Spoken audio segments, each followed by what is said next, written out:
Alisson, tudo bem? Querido Leonardo, bom dia, que alegria revê-lo, rever a todas e todos que acompanham a TV 247. Camila, um abraço especial a ela e a Bahia. Que coisa boa estarmos juntos. E o Beto Silva dá um bom Dilma para você. Como na sua descrição está o Sociologia do Brasil, já vamos começar fazendo a propaganda aqui, ó. Novo livro do Alisson Mascaro, que é um passeio, na verdade, pelos grandes pensadores brasileiros, né? Os grandes intelectuais que pensaram o Brasil, né, Alisson? Sim, Leonardo, querido, fico muito feliz em vê-lo com o livro aí na mão. Que alegria. Sociologia do Brasil é o inventário das mais importantes reflexões que explicam o Brasil, como pensar o Brasil, como pensar os pensadores e pensadoras que trataram do Brasil. Bom, a gente vai falar bastante sobre esse livro, sobre os pensadores, tem muita coisa para fazer sobre o livro ainda. Mas, Alisson, até aproveitando o que a Camila falou na abertura, a gente está assistindo a uma espécie de cerco do fascismo aqui no Brasil. No caso brasileiro, pela via policial, né? A gente tem o bolsonarismo aí sendo alvo de várias investigações, roubo de joias, agora essa questão de ABIN paralela. Parece que o filho dele, o Carlos Bolsonaro, é um dos alvos.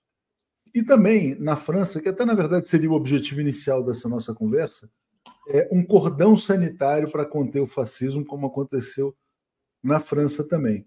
Então eu queria discutir com você essas linhas de ação para enfrentar a extrema-direita, se elas são eficientes ou não, né? E se o fenômeno não é muito mais profundo do que parece ser. Até porque, se a gente for começar pela questão da França, né, a gente percebe que agora está havendo uma espécie de reversão. A esquerda venceu as eleições, mas o Macron não quer entregar o poder. Por quê? Porque o programa econômico do Macron ele é mais próximo do programa da extrema-direita, propriamente, do que do programa da esquerda. Então vamos começar falando sobre a França, depois a gente fala um pouco mais sobre o Brasil. Como é que você viu essas eleições lá, Alisson, por favor? Leonardo, querido, eu penso que essa situação que se vê na França no atual momento, ela é um índice, ela é um termômetro de como funciona a lógica do capitalismo liberal e da extrema-direita.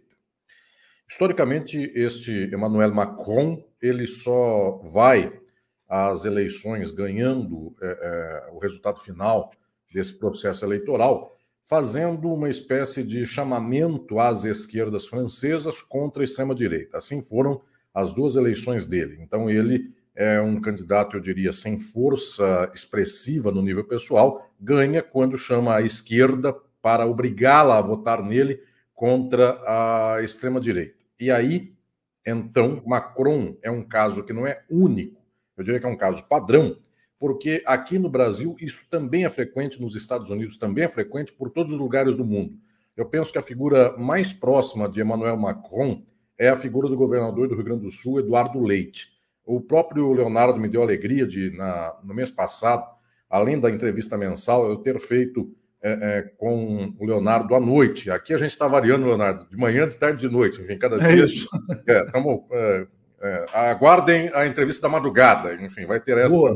aí em algum momento. Só falta a madrugada. Então, eu tive a alegria de fazer uma entrevista no mês passado e junto com o Leonardo estava uma pleiade também de grandes jornalistas. Eu, na ocasião, dizia que enfrentar o quadro francês lembra muito enfrentar o quadro brasileiro com uma figura, por exemplo, de Eduardo Leite, governador do Rio Grande do Sul.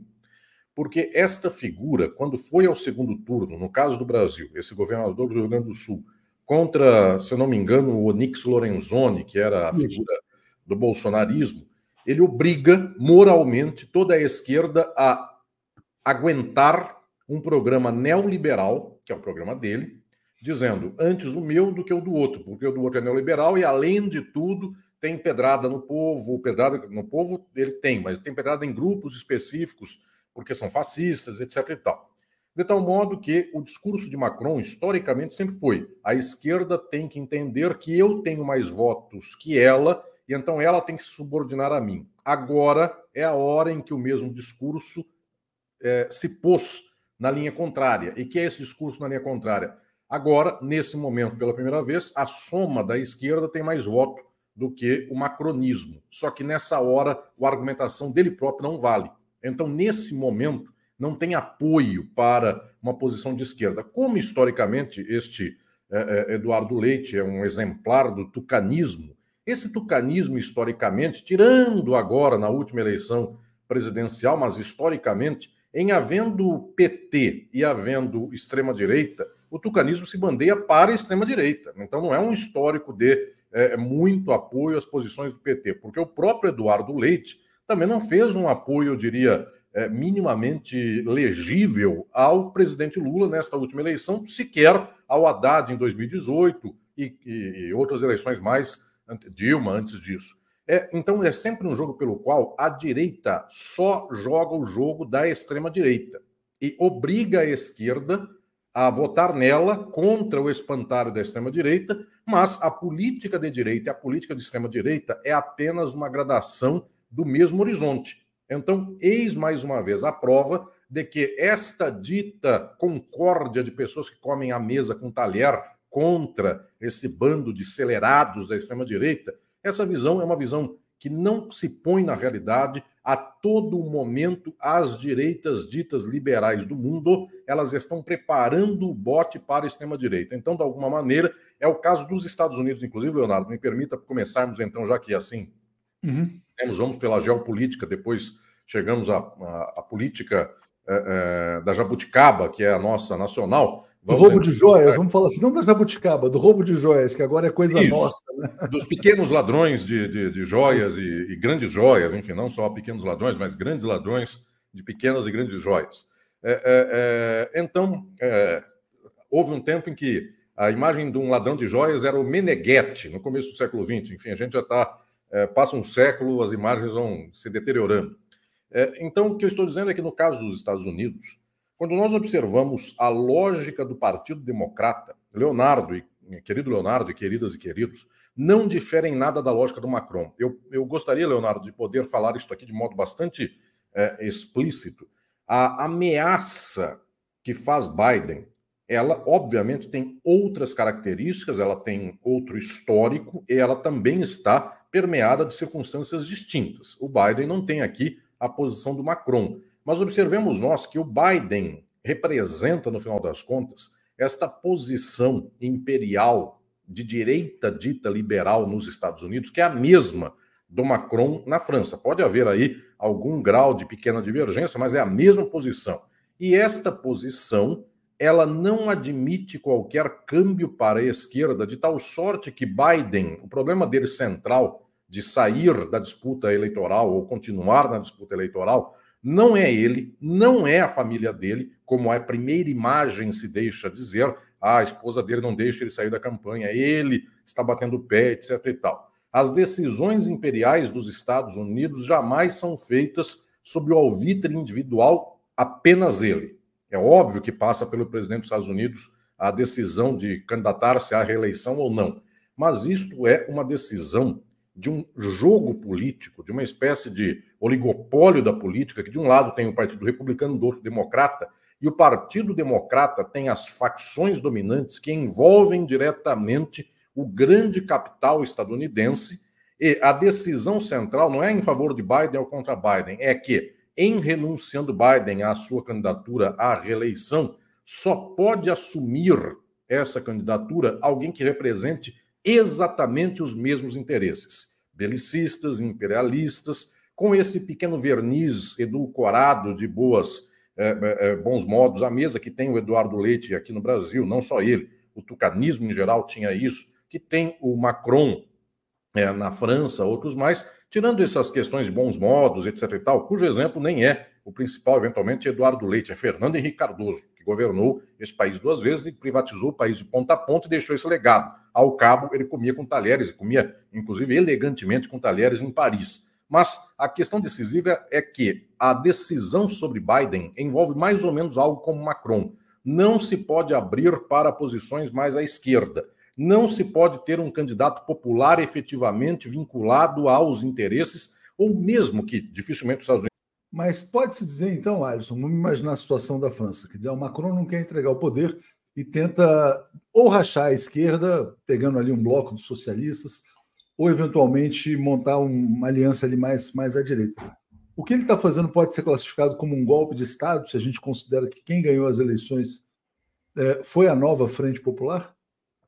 Aí vem a tese do meu livro Crise e Golpe, que é esse aqui, que faz diálogo, inclusive, com a sociologia do Brasil. Chamarmos de golpe uma dimensão política, ela não necessariamente se dá apenas no nível de uma quebra, eu diria, rasgada das instituições. Pode-se chamar de golpe num nível ao menos preliminar aquilo que rompe com uma reprodução tradicional das instituições. Então, nesse sentido, o que o Macron faz na França é romper com uma certa lógica do uso das instituições, embora, do outro lado, há quem possa argumentar juridicamente ele tem competência para fazer isso. Então, efetivamente, ele não é obrigado a escolher o líder do partido, representante de uma fração que teve a maioria dos votos. Ele não é obrigado a fazer isso. Ele pode indicar como primeiro-ministro qualquer pessoa do povo, inclusive nem sequer uma pessoa que tenha disputado as eleições correspondentes à sua decisão de indicação de primeiro-ministro.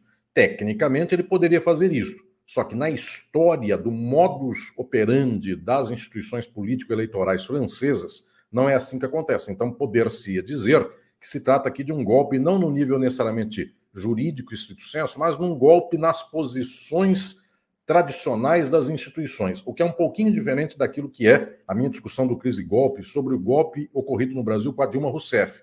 Porque o golpe ocorrido no Brasil com a Dilma Rousseff não foi canhão, bala, exército que tomaram o poder, obviamente, então parece um pouco o que o Macron está fazendo aí, mas tem um dado a mais. Dilma Rousseff não cometeu um crime chamado pedalada fiscal. Esse crime não existe. Então, tem um problema aí de uma ilegalidade imediata no golpe do Brasil.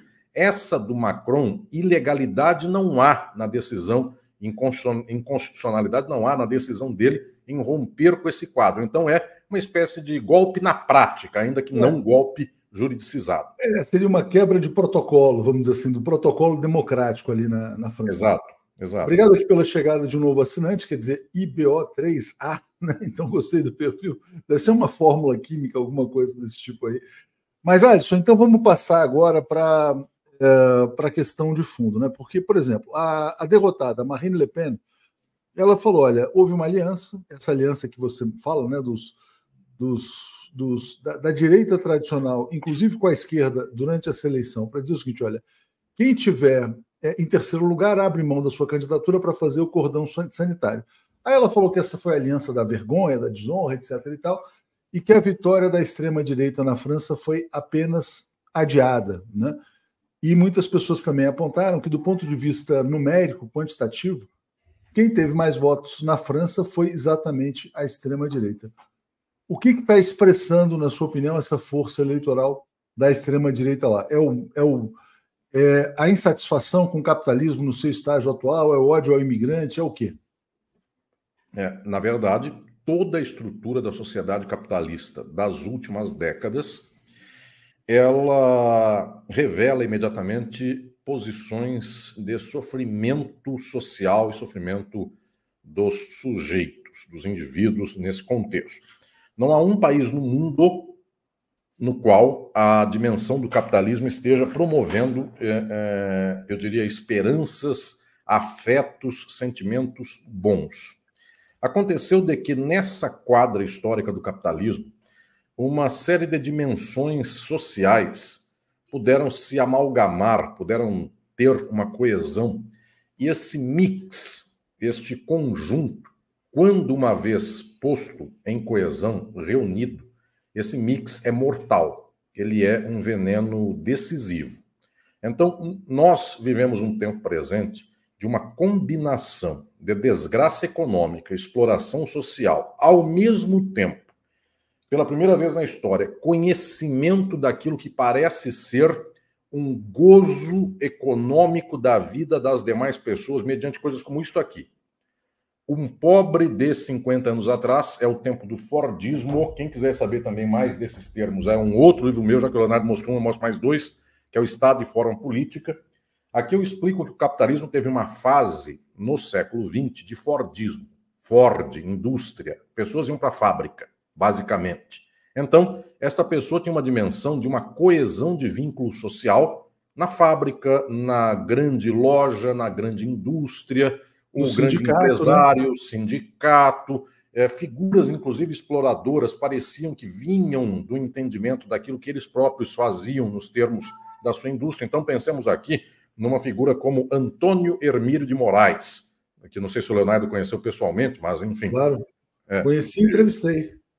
De referência histórica, era um capitão da indústria. Então, teoricamente, Antônio Hermílio de Moraes era um engenheiro que, se fosse entrevistado pelo Leonardo Atushi para falar de uma planta industrial que ele estava abrindo, ele sabia dar alguns detalhes, ainda que por alto, de todos os procedimentos e os processos de produção da sua fábrica, dizendo, inclusive, de onde vem a energia, o que ele faria. Era um homem de direita, mas faria exatamente essa explicação. Hoje, um CEO é uma figura genérica. Ele pode ser CEO de uma indústria siderúrgica, mês que vem ele é CEO de uma associação de grupos de faculdades privadas de um explorador tal e qual. Tanto faz produzir minério de ferro ou siderurgia, quanto dar aula. Ou seja, ele tem uma técnica que é mais ou menos a seguinte: chega num lugar, demite funcionários, corta a cúpula, nomeia os seus cupinchas, e isso é um padrão. A lógica do CEO é produzir dinheiro, né? Não é produzir produto nenhum, é produzir dinheiro. E que ele sabe que em 3 anos ele sai dessa empresa e ele vai ter, se ele der lucro para a empresa, ele acumula em 3 anos X e depois vai para outro lugar. Então vai quebrando o mundo inteiro. Nesta lógica, a subjetividade das pessoas é horrível, porque, além de tudo, naquele tempo do Fordismo, a pessoa era pobre e trabalhava numa indústria do Antônio Hermílio de Moraes e ele não conhecia direito como eram os usos e costumes dos ricos e da classe média que orbitava em torno do rico. Dizia-se, então, que o Antônio Hermílio de Moraes podia ter dado uma festa, que a sua senhora fez um jantar de não sei quantos talheres e coisas mais, mas isso fica longe no imaginário das pessoas. Hoje não, a pessoa está vendo ao vivo a festa e tem fotos e tem dimensões como tais por aqui aparecendo. De tal sorte que a pobreza do mundo hoje está incrivelmente mais exposta à riqueza. A pessoa vê, de fato, como alguns têm, como alguns ostentam, como as pessoas vivem uma certa vida. E 100% das pessoas no capitalismo começam a ter fácil disposição a esse desejo de ter o que os outros têm. Algumas pessoas têm. De tal sorte que 100% das pessoas no capitalismo sofrem, porque elas nunca têm o que o outro tem. Alguém vai dizer, então só o rico não sofre. Alguém passa a ver que ele, tendo uma indústria metalúrgica tal e qual, tem um fulano que ele inventou uma startup e 3 meses depois ele ganhou 2 trilhões e ele tem uma metalúrgica com 73 funcionários e ele não sai do lugar. Até o rico olha para o ultra rico olha para o outro ultra rico, que olha para o Elon Musk, que por sua vez pensa não sei o que mais. O Elon Musk vai dar golpe na Bolívia, o outro ultra rico não deu golpe em lugar nenhum, então o Elon Musk é melhor que o outro porque dá golpe na Bolívia, de tal sorte que todo mundo tem um desejo de alguma coisa que lhe falta, há uma carência central. Como o capitalismo não dá via de escape para as pessoas hoje, porque nós estamos no pós-fordismo, então não é mais alguém que vai trabalhar na fábrica, troca uma fábrica por outra, não tem mais emprego. Os empregos são sempre nestas dimensões que eu diria, não tem mais emprego desse perfil fordista. O emprego é precarizado, o emprego é aquele que exige que a pessoa passe 24 horas por dia fingindo que está bem, porque ela e a sua rede social é o seu LinkedIn, é o seu currículo, enfim, ela todo dia tem que estar bem para alguém contratá-la ou algo assim. É uma sociedade que não deságua as suas dimensões do desejo. As pessoas são altamente sofredoras, não tem sentido uma vida como tal, com mais detalhes, inclusive. A partir de um certo momento, também a forma tradicional de coesão social perde a sua funcionalidade. As pessoas não vivem mais na saia do pai e da mãe até uma certa idade. Elas vivem na casa do pai e da mãe. Mas ela, o pai e a mãe, os três são informados por padrões da fofoca, da internet, de não sei o que lá que aconteceu com tal celebridade. Então, quem educa a sociedade não é mais a família. A família é educada por um padrão cultural tal e qual, por uma espécie de algoritmo geral do mundo. Quem educa a família é o Elon Musk. Ele, no final das contas, determina o que uma família vai receber de ração diária. Se a atriz tal foi traída pelo jogador tal, se fulano fez não sei o que lá com o ciclano, qualquer coisa dessa é dado por algoritmo.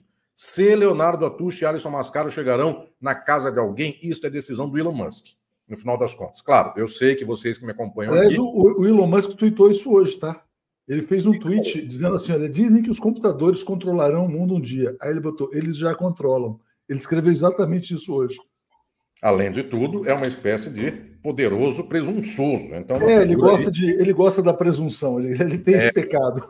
Uma figura bastante especial. Que não venham com esse discurso, todo presunçoso um dia cai. Desgraças do mundo, muitas delas aconteceram por pessoas presunçosas que encontraram idiotas à frente e, por causa disso, idiotas fracos que não combateram o presunçoso. Então, alguns presunçosos caem, outros presunçosos não caem porque resta ao mundo uma certa força de bater nessa gente. Então, a desgraça principal é essa, não tem aí nenhuma ideia de que a pessoa sobe no alto da árvore, então basta esperar que ela caia. Alguém precisa balançar essa árvore aí para que... Isso. Foi isso aqui, ó, Alisson, 5 horas atrás. Os computadores controlarão o futuro. 3 pontinhos, eles já controlam, né? O cara, ele vai cair do cavalo um dia ainda, e não vai demorar, não. Um dia. Lembrem, Leonardo, lembrem, queridos e queridos, que o rico, na hora que não tem o que fazer, então algum outro ultra rico diz para ele, olha, tem uma perua Kombi que foi inventada, que ela desce como submarino até os restos do Titanic, e vamos lá. Então tem sempre uns ultra ricos que, na falta o que fazer, entram numa perua Kombi aí no Atlântico Norte, e vão ver o Titanic, chega lá embaixo, explode. Então também tem isso, o ultra rico é exposto a idiosincrasias que o pobre, via de regra, vendo uma banheira daquela ou uma perua Kombi submarina daquela, o pobre não entraria nessa perua Kombi, mas o rico, ele acha que nada lhe acontece, então ele vai em ritmo de aventura até chegar lá. Pois bem, o que eu estou dizendo é que nessa dimensão tudo vai mal. O capitalismo não consegue dar horizonte de esperança para as pessoas, porque o capitalismo não é mais orientado por um pai e por uma mãe que dizem assim para filho e para o filho, trabalhe, daqui 20 anos você terá uma casa, daqui 30 você terá tal coisa. Não existe esse cálculo mais. O capitalismo não permite isso. O capitalismo está em crise. Se não tem horizonte, se não vai acumular, se a pessoa não vai ter dinheiro para aposentar, se em aposentando, porque pode acontecer que aposente, ela não sabe o que faz, porque tem mais isso. É uma tal esterilidade cultural que as pessoas não conseguem sequer aposentar e ir pescar, porque ir pescar não é uma pessoa, ela, a minhoca, a vara e o peixe. Ela quer conversar com gente. Mas se ela passou 40 anos com a base do algoritmo do Elon Musk e a outra pessoa que eventualmente foi pescar também só tem essa mesma conversa, é uma conversa insuportável, ou não há lugar no mundo onde a conversa seja boa. Resultado, nesta hora em que não há sentido no mundo, seria e é a hora para dizermos, vamos superar o capitalismo, vamos ao socialismo. Como esse argumento não é o argumento das esquerdas, infelizmente no mundo as esquerdas são estão dentro do bolso do capitalismo, as majoritárias, tirando as que lutam efetivamente, que são poucas, mas as esquerdas são liberais. Como não tem alternativa na esquerda, como esse senhor que ganhou a eleição aí na Inglaterra, este trabalhista, é um homem tão de direita quanto os outros, apenas ele tem uma brincadeirinha de dizer que ele eventualmente não cospe na cara do trabalhador, só isso. Esse, eu não sei nem o nome desse cidadão. O imigrante não vai ser mais deportado para a Ruanda, vai ficar preso numa prisão na Inglaterra mesmo, né? Tipo isso. É uma coisa como tal. Então, a única coisa que tem de melhor é isso. Neste quadro geral, quem é o único movimento do mundo que se aproveita para a manutenção do quadro do horror do capitalismo? Sempre, historicamente, nas crises estruturais do capitalismo, apresenta-se a margem da extrema-direita. Essa margem, então, ela é a que ponteia, ela é a que dá o horizonte para o capitalismo no seu sentido e para onde ele vai. Esta extrema-direita, ela começa a dizer, você está sofrendo e a culpa, agora vem os espantalhos, a culpa é do imigrante. Isso pega muito na Europa, isso pega muito nos Estados Unidos. Pega pouco no Brasil e na América Latina, porque nós somos terra de exportadores de imigrantes e não de importadores. Já fomos importadores. Então a culpa é do bandido. A culpa é do bandido, a culpa é do negro, é do favelado, é disso, é do pobre. Do pobre. Aqui o cardápio é outro, embora nos Estados Unidos, que é uma nação culturalmente muito próxima de nós, porque adveio da escravidão colonial, é isso também que eu falo lá no Sociologia do Brasil. Os Estados Unidos têm uma mesma história da gente, veio do escravismo colonial, o racismo é muito presente. O modo pelo qual os Estados Unidos organizam a dominação de extrema-direita é mediante religião, na Europa não é. E as religiões de extrema-direita dos Estados Unidos, elas conseguiram a proeza de ganhar a base da sociedade brasileira em 30, 40 anos. É o único país do mundo que não foi por decisão de Estado, nem foi por alguma ruptura de domínio de outro povo. O Brasil é o único país do mundo cuja massa trocou de religião. não há história no mundo disso que tenha acontecido, porque na Europa, a Europa era católica, um senhor feudal se tornava protestante em 1500, então ele obrigava o seu feudo, os seus servos a serem protestantes. A decisão de um rei, de um monarca, de um senhor feudal, que seja. No Brasil, não houve decisão de um presidente da República ou uma guerra. Aqui, na base, houve uma tal tensão, um tal, eu diria, movimento de indução ideológica que os Estados Unidos conseguiram tomar a base da sociedade brasileira em favor das religiões de extrema-direita dos Estados Unidos. O padrão é o padrão estadunidense. Pois bem, nos Estados Unidos e no Brasil, então cola muito frequentemente esta ideia de que, na forma de sofrimento de uma pessoa para lidar com esse mundo que ela não entende, que é o mundo do capitalismo sem sentido, é necessário uma regressão moral, religiosa extrema. De tal sorte que, então, essa pessoa é induzida a um fanatismo religioso, ela é induzida a um certo extremismo reacionário. Então, este padrão cola no Brasil e cola nos Estados Unidos. Não necessariamente cola na Europa. A Europa tem outra dimensão. A Europa se ocupa muito da questão do imigrante, porque, psicanaliticamente, inclusive, isso é uma história muito já estabelecida, o europeu tem uma imagem de uma cidadela pura, com esta pretensão do sangue, que na Europa fala muito, isso é um absurdo, isso é um horror. Mas... É o jardim do mundo cercado pelos bárbaros, é mais ou menos assim que eles se É isso, e quem cultiva mais isso, inclusive, é o povo mais bárbaro, historicamente, que dá o nome ao bárbaro, que é o alemão. Há uma raça pura, é a raça nórdica, e etc, etc, etc. Para os romanos, bárbaros eram esses que depois dão nos alemães. Então, o que estou dizendo é que nessa fantasia, a Europa opera com uma certa regressão. Estados Unidos e Brasil operam com outra. E agora vem aqui um problema que eu diria bastante grave, porque a regressão europeia, historicamente, ela consegue ser confrontada com arma. Leonardo, isso aqui eu penso que é um dado que eu vou aproveitar esse momento para tratar com todas e todos, porque um pedaço disso está agora no quarto livro meu que eu vou falar aqui nesse dia de hoje, que é o Crítica do Fascismo, também da Boitempo, no qual eu trato da história do fascismo e do nazismo.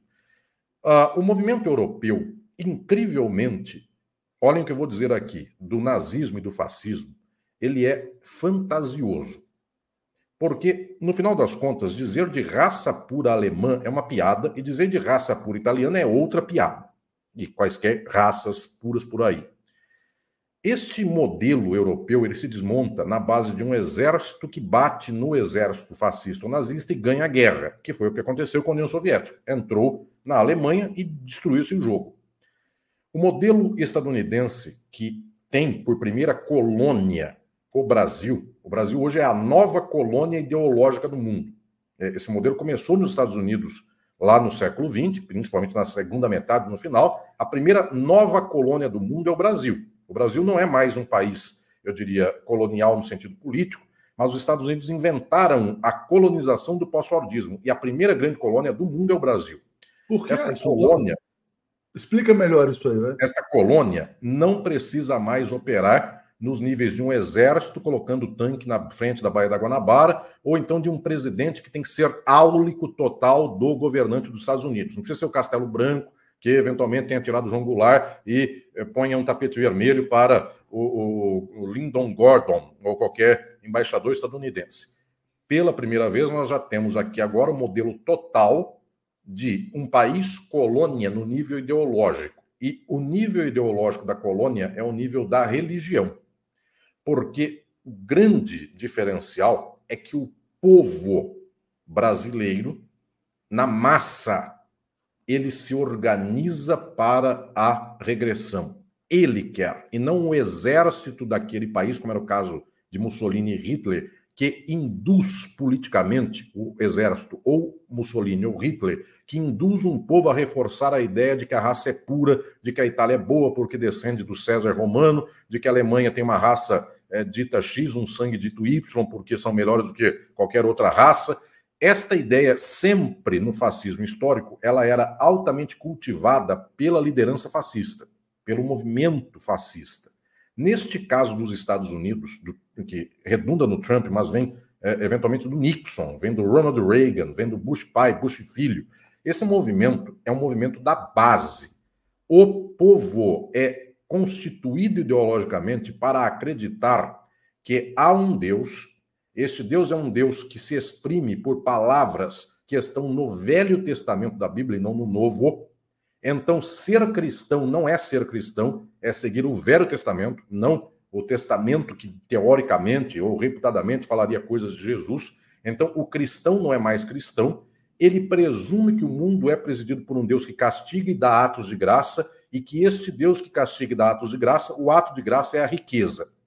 De tal modo que esta é a ideologia perfeita do capitalismo. Quem for rico, Deus gosta dele. Quem é pobre é porque Deus não gosta, ou então não fez uma aliança com Deus suficiente. Nesta lógica, a base social é de extrema-direita. E então, pode vir um exército inimigo, se houvesse uma União Soviética, não há mais, se houvesse uma União Soviética que libertasse o Brasil do Bozo e de CIA limitada, ou libertasse a Argentina deste Javier Milei ou coisa assim, não adianta, porque o povo é organizado para uma colonização ideológica a partir dos Estados Unidos. Então é o povo que agita a bandeirinha dos Estados Unidos, não é mais só o presidente da República, porque o que se passou com a queda de Bolsonaro e a volta de Lula para o seu terceiro mandato? Nós deixamos esta vergonha de ter um presidente da República que balança a bandeira dos Estados Unidos e que beija a bandeira dos Estados Unidos, ele ou o filho dele, qualquer coisa dessa. O presidente de agora do Brasil, se for chamado a beijar a bandeira, beija do Brasil, que é o presidente Lula. Então, ele não beija bandeira nenhuma, mas se alguém lhe der uma bandeira para beijar, beijará do Brasil. Pois bem, o problema não é esse. O problema é que o povo brasileiro hoje beija a bandeira dos Estados Unidos. Beija a bandeira de Israel. Imagino que Israel é a casa do cristianismo. É um pedaço, né, Alisson? Como? É um pedaço da população, minoritária. Um pedaço. Né? Só que esse pedaço não está nem em queda, nem chegou no teto. E no pedaço que chegou, é inamovível na sua consolidação ideológica.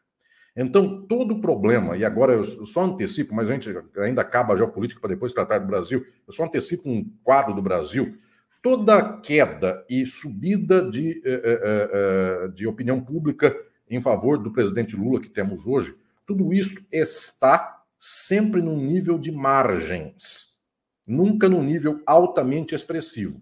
Num governo que é, de alguma maneira, muito contrastante com o governo de Jair Bolsonaro. Extremamente contrastante. Eu tive a ocasião, Leonardo, de hoje cedo, tomando café, lhe ouvir com o Aquiles e o Florestan, lembrando as questões aí da farmácia do povo.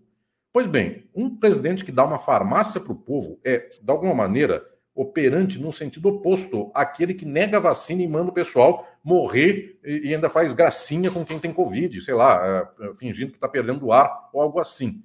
Por que então esta mobilização da opinião pública não muda plenamente? Porque já há um extrato social ideológico muito consolidado. Eu acho que eu estou congelando. Congelou um pouco, mas voltou. Pode falar, Alisson, pode falar. Tá. Existe um extrato muito consolidado que pensa que a dimensão de entendimento de mundo é totalmente ideológica religiosa. Esse extrato, Lula pode lhe dar 3 casas, quem deu foi Deus. Então, para este quadro já vai ficando difícil. E o meu problema o principal, em termos filosóficos e teóricos, é o de que esta gente não está em processo de queda, esta mobilização de massas está em ascendência, ainda que não total ascendência, mas ela tende a 10 anos, 15 anos ter, eu pelo menos diria, um acréscimo, um incremento a mais de gente, ela bate eventualmente em 50%, depois reflui para 45%, que é o que hoje se tem de voto em Jair Bolsonaro ou qualquer poste que ele apresente. Fernando Henrique Cardoso não tinha isso de arranque. Fernando Henrique Cardoso tinha que ter uma decisão empresarial da Globo e de outros mecanismos para que ele chegasse aos 50%. E ele chegava, ele ganhou 2 eleições no primeiro turno, em 94 e 98. Então não é dizer que ele não consegue resultado. O meu problema não é o conseguir o resultado, o meu problema é como se arranca a base para conseguir o resultado. Fernando Henrique Cardoso era sempre um candidato que tinha que ter uma preparação de uma decisão, eu diria, dos aparelhos ideológicos do Estado. Então eles decidiam que Fernando Henrique Cardoso iria ganhar, e ele ganhava, como foi o caso do Collor. Só que Bolsonaro, que é o outro governante que ganhou a eleição pelo campo da direita, foram Collor, Itamar não ganhou a eleição, era vice. Fernando Henrique Cardoso 2 vezes e Bolsonaro. Temer não ganhou eleição, era golpista, vice-golpista, de tal modo que só temos, nesse caso da história do Brasil, Collor, Fernando Henrique Cardoso e Bolsonaro. Minha questão não é que se ganha ou se perde, mas como se dá o arranque.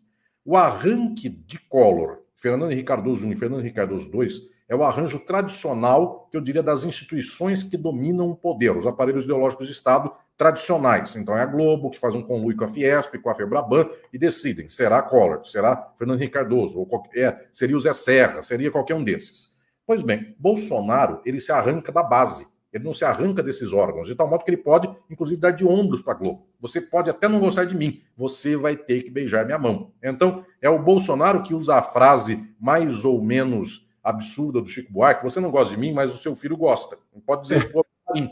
Enfim, vão ter que gostar. De tal sorte que, nesse quadro, a ideologia conseguiu aqui um amálgama total, de tal sorte que no mundo é ela que está levando as massas para a extrema-direita. No caso europeu, hoje, este caso é o caso menos grave do reacionarismo, porque eu volto a dizer, essa ideologia da Europa é uma ideologia de francaria, que não pode o imigrante entrar. Tem até um Papa Francisco para dizer que isso é um absurdo. No caso dos Estados Unidos e do Brasil, isto cola profundamente nas massas. Então, nós estamos vivendo um pasto maior em termos de retrocesso histórico do que aquele da Europa. Alisson, então vamos chegar no ponto agora mais do dia a dia, né? Bolsonaro indiciado como ladrão de joias. Carlos Bolsonaro na mira da Polícia Federal por ABIN paralela, etc. e tal. Esse cerco ao fascismo brasileiro é uma operação da civilização, das instituições, ou é uma operação da direita tradicional brasileira? Uma operação da direita tradicional, ela não faz um passo sem que haja um cálculo em favor da direita tradicional. Esse cálculo não é em favor de um certo arejamento à esquerda. Esse cálculo, inclusive, ele não passa totalmente pela presidência da República Brasileira de hoje. Então, o executivo de hoje não tem total controle desta situação. Eventualmente, isto se aproveita para o presidente Lula, mas é só. Este cálculo é um cálculo do capital brasileiro, principalmente, mas também estadunidense. É um cálculo que envolve principalmente também militares, que não saíram uma vírgula do poder. Eles continuam ainda, não mais no poder, eu diria, imediato, mas no poder último, como se diz em latim, ultima ratio. Então, a última razão, ainda que não usada agora, em algum momento será usada. Então, eles interditam qualquer possibilidade de decisão que tome de modo incômodo algo contra seus interesses. Então, eu diria que, neste caso, nós estamos operando, mais uma vez, num padrão chocante, que demonstra o quanto a legalidade não existe, o quanto esta fantasia de que as leis estão aí, os juízes são imparciais e a ordem é para todos, ela não existe. Por nada, Dilma foi tirada da presidência da República, e por nada, porque é um pedalinho e um vulgo triplex que não existiu, que é um triplex, a bem da verdade, 3 unidades de Coab, uma em cima da outra, com uma escada interna. Isto, enfim, é uma espécie de quase nada, e isso não era dele. O presidente Lula, por causa disso, foi preso. E foi destruída uma eleição que foi a de 2018, foi destruído um país. Com joia, com não sei quantas coisas que acontecem, com cavalinho de ouro, sei lá o que tem nessa história, enfim, as mais variáveis questões, com a questão do golpe, enfim, com um cidadão que iria explodir o aeroporto de Brasília, com outro que ia fazer não sei o que mais, não é que iria explodir só porque ele falou, estou com vontade de explodir o aeroporto de Brasília. Ele operou mecanismos para levar dinamite ou qualquer explosivo para explodir mesmo. Então, estou dizendo que neste caso, a desproporção entre o que se faz tradicionalmente com o direito e o que se faz nesta situação, a desproporção é, eu diria, chocante. Então, ainda que alguma coisa aconteça a Jair Bolsonaro e seus familiares, é possível que alguma coisa aconteça. Esta coisa está se dando de modo diferido.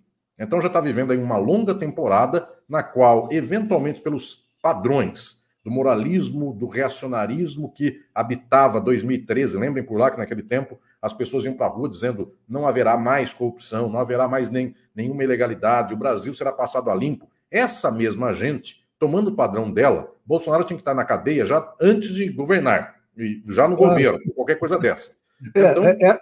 aliás, na verdade, é o seguinte, quer dizer, esse tipo de argumento, né, do pessoal que foi às ruas contra a presidenta Dilma, jamais poderiam ter aceitado o Michel Temer. O que dizer de um Bolsonaro, né? Só que aí você tem gradações, né? Um é mais mequetrefe que o outro, mas os dois são da mesma Sim. laia, vamos dizer assim. Né? Sim, sim. Um sabe falar em mesóclise e o outro não. Enfim. E o resultado dá no mesmo: privatização do país, venda do país, dilapidação do país e coisas mais. Enriquecimento pessoal. Enriquecimento pessoal, claro, claro. De algum modo, o que estou aqui falando é que esta dimensão não passa pela conta do direito enquanto imparcialidade, enquanto legalidade. Passa por interesses políticos. A dimensão central é que, no quadro atual do Brasil, desde 2014, 15, a esquerda está alijada da decisão política. Isso, para mim, é um problema decisivo, porque o presidente Lula estar no governo cada vez mais soa como concessão da direita em algum momento do que propriamente como força popular de tê-lo levado lá. Porque foi 1%, 2% no máximo de diferença de votos. Então, esta hipótese de existir é uma concessão da direita. E é este o quadro triste. Porque mas o Lula pode escapar, ele pode se desgarrar, ele pode conseguir se libertar também dos grilhões, né? Ele porque tenta, neste momento é fundamental, Leonardo, que se faça um processo de fortalecimento da ação de massas, de base na sociedade. Porque a votação da esquerda e a pauta política pela esquerda não pode ser refém da concessão da direita. Ela tem que ser uma pauta autocriada. Tem que haver uma rédea na mão. Por isso, neste 1 ano e meio, a nossa luta ideológica ainda não começou nos níveis efetivos. Nós ainda estamos aqui reféns de uma luta ideológica em nível baixo, ou seja, apenas entrega resultado, mas não politiza a sociedade. Neste 1 ano e meio, a sociedade continua sendo politizada apenas pela extrema-direita, porque nem a direita dita liberal, ela politiza. O próprio STF, quando se opõe a Jair Bolsonaro, ele não politiza a sociedade, ele opera, ele investiga, ele acumula informações, mas não vai a politização. Só um ponto, Alisson, você mesmo chegou a falar, né? Embora esse cerco ao fascismo seja uma operação da direita tradicional, o governo Lula se aproveita disso. Quer dizer, para o governo Lula é bom, né? Que o bolsonarismo e o ladrão de joias, tudo isso, que essas pessoas sejam expostas. Como é que você acha que o governo deve reagir diante do que está acontecendo? Né? Deve comemorar, celebrar, ter uma certa contenção? Qual que é o caminho? Eu não gosto, Leonardo, desta imagem que a esquerda liberal tem no Brasil, nos Estados Unidos, na Europa, em qualquer lugar do mundo. Tirando, eventualmente, o Mélenchon, se ele topa esse barco mais para frente, parece que ele tem um certo peito a mais. Mas, mesmo assim, tem que ser provado na realidade. Enfim, como será a sua reação ao Macron quando não indicar nem indicar alguém da sua frente como primeiro-ministro? Ele vai continuar peitando, ele vai refluir, os seus correligionários dirão para ele deixar quieto, que é melhor isso do que a Marine Le Pen no governo, como primeira-ministra. Então, tirando um ou outro, via de regra, a esquerda ela não opera o mecanismo de fala direta ao povo. Ela não opera a máquina de construção de aparelhos ideológicos para levar diretamente à população uma percepção crítica em relação ao capitalismo. Então, isso é no mundo inteiro. A dor que isso dá é que quando a direita resolve fazer a lição de casa, não é a lição de casa, mas é uma disputa de interesses contra a extrema-direita, isso só se deu no Brasil, basicamente. Nos Estados Unidos, dificilmente o Trump será confrontado radicalmente pelos liberais, eles têm fraqueza. Quando isso acontece no Brasil, a imagem que se dá é que a esquerda se infantilizou e ela se tornou criança. Ela não repete mais nada que os adultos da sala não deixem falar. Então, é sempre em favor do capitalismo, sempre em favor da ordem liberal, de tal sorte que, nesse momento, quando vem a direita liberal e dá uma decisão contra a extrema-direita que ajuda a esquerda, o que se passou foi a criança que na escola tinha lá aquele troglodita da sala, que está representado pela extrema-direita, é o bravão lá do fundo da sala, e a esquerda, coitadinha, liberal, certinha, ela tem um protocolo de fala correto, ela tem toda uma ordem bonitinha de anunciação, ela apanha, e ela chama a mãe e diz assim, mãe, estão me xingando. Aí a mãe vai lá e pega o fortão do fundo da sala, leva para a diretora e manda prender ou manda levar para a Fundação Casa, medida socioeducativa. Então, se a direita salvar a esquerda do Brasil, nesse caso, interessa para a esquerda? Claro que interessa. Tanto quanto para uma criança, é a mãe que chegou na escola e resolveu a questão de um menino brigando com ele. A minha grande questão é que a esquerda ela deveria ter a força suficiente para confrontar esse grandão, bravão de extrema-direita da sala. Então, eu tenho exatamente aqui dó de vermos sempre esta figura terceira, essa mãe, essa diretora da escola sendo chamada, porque, neste modo, a esquerda nunca atrai o resto da sala contra o valentão da sala. É sempre ter a hipótese de que a diretora da escola tenha atenção para aquela sala e resolva dar um castigo para o valentão da sala. Então, vale. A diretora da escola a gente chama de instituições, vamos dizer assim. É, mais ou menos isso. A diretora da escola são as instituições. Então, a esquerda está contando com isso. Eu gostaria, efetivamente, de que a esquerda mobilizasse a sala inteira de aula e dissesse assim: esses 3 trogloditas não vão passar e nós vamos confrontá-los. Sem essa mobilização da sala, que nesse caso é a sociedade, o que fazemos nós? Vivemos a vida inteira reféns da Globo. É por isso que, no final das contas, no nível dos militares, a gente não saiu do lugar, no nível das comunicações, a gente não saiu do lugar. Vão dizer, mas desconheceu que a TV Brasil ela tinha uma programação tal e agora tem outra. Sim, não saiu do lugar, não é desconhecer que não saiu literalmente do lugar. Eu estou dizendo na movimentação de massas, naquilo que tem alto impacto. Não saiu do lugar nem no nível militar, nem no nível da comunicação, nem no nível financeiro, porque também o que nós temos é uma total captura do discurso ideológico liberal e uma tentativa de levar um pouco de coisas à esquerda no nível financeiro, no nível da economia brasileira, dentro do discurso da Faria Lima. Então, eu sei que é uma forma de tentar levar à esquerda, mas imaginemos nós que 10, 15 anos atrás, Guido Mantega estava operando a economia brasileira, falando como ministro da Fazenda, desenvolvimentismo, o Brasil vai crescer embora o mundo esteja em crise. Esta fala que dizia, eu vou gastar, pautava os meios de comunicação. Havia um orgulho do Brasil explodindo. Hoje a fala é, eu não vou gastar, mesmo assim vai dar para não furar o teto dos gastos, vai dar para manter o SUS esse ano, vai dar para fingir que eu estou soltando um balão de ensaio sobre a universidade privatizada, mas é só um balão porque na prática não vai acontecer. Ou seja, a gente está refém de um mundo que tem que fechar a conta, a gente não rompeu com a ideologia neoliberal. Alisson, deixa eu agradecer aqui a Suzana, que chegou como assinante, o Manuel Viana também, agradeço aos dois. E essa pergunta da Graziela que está na tela, eu acho que meio que você já respondeu ou está respondendo, né? O que podemos fazer para o Brasil não ter uma maioria evangélica e virar um evangelistão? Você está tocando no tema que você sempre toca, que é a questão da ideologia, da mobilização, etc. e tal. Mas como é que você responderia a ela? Estimada Graziela, eu tenho um texto chamado Carta sobre os Centros Socialistas, Essa carta é possível de ser acessada em qualquer lado, ela está também no blog da Boitempo. Foi uma carta que eu enderecei ao querido deputado Glauber Braga na ideia de fazermos lutas de base na sociedade. Isso para mim é decisivo porque a gente tem que dar afeto progressista à nossa gente e permitir que a nossa gente encontre um caminho de transformação social, por ela mesma, de luta. Então, no final das contas, não é apenas um processo de falar em negativo do reacionarismo que está no mundo hoje, mas apresentar uma positividade tão mais linda, uma esperança tão plena, que a própria sociedade perceba que um se matar em relação ao outro, porque alguém é de Deus, o outro não é. Esse moralismo tacanho do século XXI, em 1960, 70, nós tínhamos, eventualmente, artistas, intelectuais, com um grau de desprendimento, eu diria, erótico, afetivo, sexual. Se pensarmos na MPB brasileira, cantoras e cantores, Vinícius de Moraes, outros mais, para chegarmos no século XXI, observarmos que nós estamos num processo de regressão moral, sexual, afetiva da sociedade, tamanho, que hoje nós estamos, eu diria, parecendo mais idade média do que em comparação com 50 anos atrás.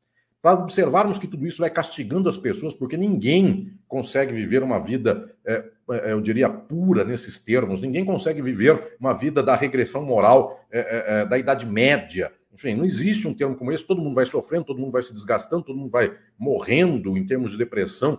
era fundamental darmos um passo de esperança, que nós possamos viver num mundo no qual não seja um detentor do meio de produção que nos diga, você tem que trabalhar aqui e ganhar R$1.000, 1.500, 2.000. A vida seja coordenada pelas pessoas. Então, é dar uma esperança maior do que essa que o capitalismo dá. A única esperança que o capitalismo dá é a extrema-direita. Se eu matar o estrangeiro, quem sabe sobra um emprego para mim. Que esperança pequena e desgraçada é essa? Eu deveria dizer assim, estrangeiro, vem aqui junto comigo, que a riqueza do Brasil é o 8º país mais rico do mundo, tendendo a ser 5º. Essa riqueza cabe em 220 milhões de brasileiros e quem quiser viver aqui cabe também. Se tiver 300 milhões, o Brasil fica mais rico ainda, porque são mais 80 milhões de pessoas trabalhando, gerando ideias, gerando produção, conhecimento. Então venham. Ou seja, a gente tem que ter a ideia de que esperança é compartilhar o pão. Alguém vai dizer, mas tudo isso é contra a minha religião. Se a sua religião falar isso, a sua religião é muito ruim, porque Jesus, naquilo que ele tem de melhor, está ensinando a compartilhar o pão. Então, a sua religião é que não é cristã. Eu diria que nós temos argumentos, não para ficar na defensiva, mas pautarmos o ataque. E esse ataque é, você quer ser cristã e você quer ser cristão, tem o melhor caminho, não esse que você caminha até hoje. É isso aí. Alisson, recados importantíssimos, uma entrevista muito boa, mais uma vez. Quero trazer aqui a mensagem do Glauco Santos dizendo, os centros socialistas são uma realidade e devemos fortalecê-los, né? KMX está dizendo, Mascaro, anos-luz à frente do povo e Victor Barão pautar o ataque. Em algum momento, né, Alisson, a gente vai ter aqui um partido de esquerda falando, vamos levar o Brasil rumo ao socialismo sem vergonha, né? Sem vergonha de dizer isso. Não, veja bem e tal. O máximo que conseguem é falar em ou desenvolvimentismo ou social-democracia, né? Eu tenho grande esperança, Leonardo, de que esse caminho ele está se abrindo no nosso tempo histórico. Apenas, se me permite uma última questão aqui, apenas nós temos uma realidade um pouco diferente daquela do começo do século XX. Porque no começo do século XX, a União Soviética foi a primeira experiência socialista de massas do mundo e o fascismo foi reação à União Soviética. E no momento de agora, o fascismo, além de ser o que ele foi também na Europa, porque quando eu digo que o fascismo foi reação à União Soviética, ele foi reação à União Soviética como solução do problema, mas o problema era a crise do capitalismo. A Primeira Guerra Mundial já era essa crise.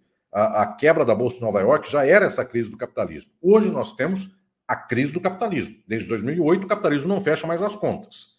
No entanto, a gente não tem uma União Soviética para servir, eu diria, de bandeira de referência. Então, o nosso tempo histórico tem um problema a mais. Qual é? Naquele tempo, alguém podia se escorar numa certa movimentação progressista, transformadora, que estava ocorrendo. A União Soviética era só, eu diria, o modelo mais exemplar de um processo que estava havendo na Itália. O próprio Gramsci foi preso porque estava com sindicatos, mobilizando as massas, outros mais, e em vários países do mundo. Mao Tse-tung, logo depois, começa a Revolução Chinesa. Então, é um processo magnífico.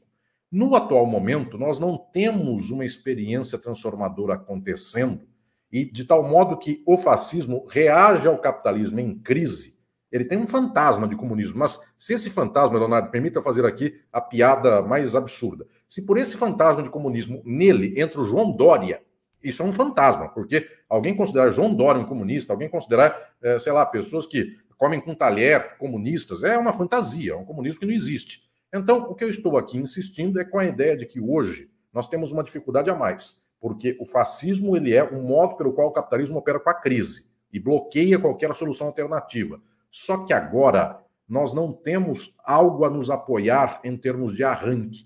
Então, esse processo começa do zero no nosso tempo histórico. E aí, Leonardo, querido, vai um elogio a você e a todas e todos do 247, de outros espaços mais, porque anos atrás, este arranque estava quase que inacessível à fala pública.